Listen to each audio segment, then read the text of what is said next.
Hey you guys, Coach Liz here.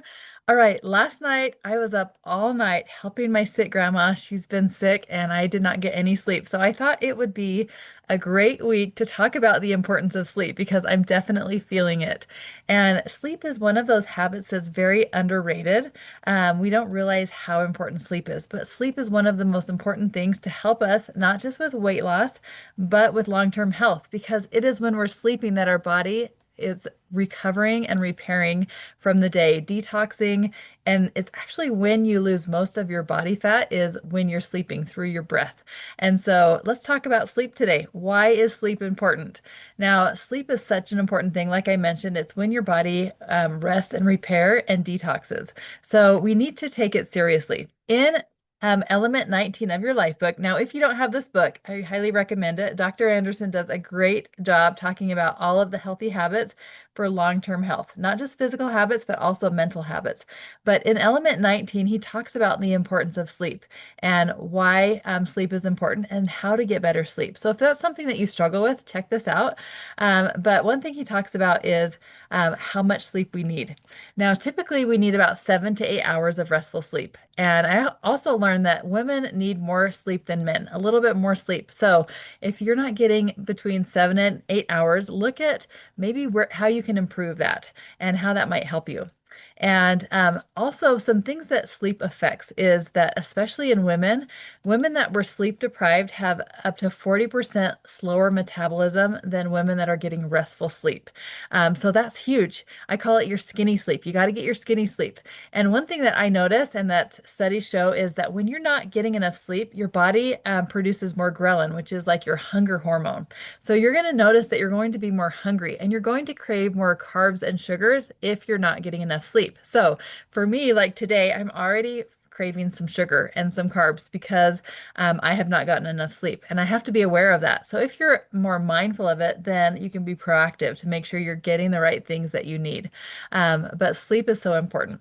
And also, he talks about how important setting yourself up for restful sleep is. He calls it the twilight hour.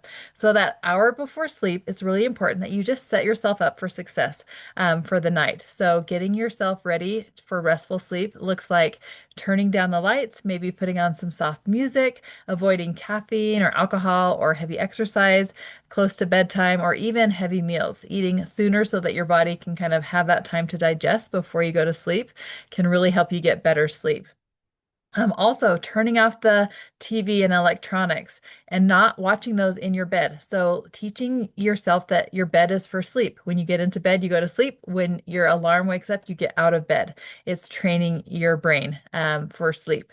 Also, having that routine at night just really helps, just like a kid does. If they have a routine before bedtime, you're going to get better sleep. So, having a set bedtime and I like to have a nighttime routine that sets my morning up for success. So anything that I need to get done to have the morning run more smoothly, I do that the night before. Pack my kids' lunches during the school year, set out my clothes, kind of have a list of what I need to get done the next day. That makes it run so much more smoothly in the morning to have that routine, that nighttime routine. So here is my challenge for you. Number one, look at how much sleep you're getting. If you're not getting enough sleep, really set that as a priority. Set that bedtime and that routine. As we get back into the school year and summer's coming to an end soon, that will become more easy. But getting up and going to sleep about the same time every day is so good for your circadian rhythm. So, like just getting in that routine. So, set yourself a bedtime, have that routine of what you do to get ready for bed for restful sleep, and then set your sleep environment up for success. Not having TV or electronics, having a cool room, the temperature cool, dark, is going to help you get better sleep. Now, if you struggle falling asleep, there are some great meditation apps. Also, taking magnesium glycinate can help with better sleep. Avoiding magnesium as a supplement that you do every night, but more of something that you do when you feel like you haven't gotten good sleep, or maybe you're traveling and need to get a better night's sleep. Using that on occasion can help, but if you use it every night, then your body really adjusts to that and it doesn't work as well. So there are a few tips on getting better sleep, but I would love to hear how you're doing on getting your skinny sleep. Let me know. Have a good week.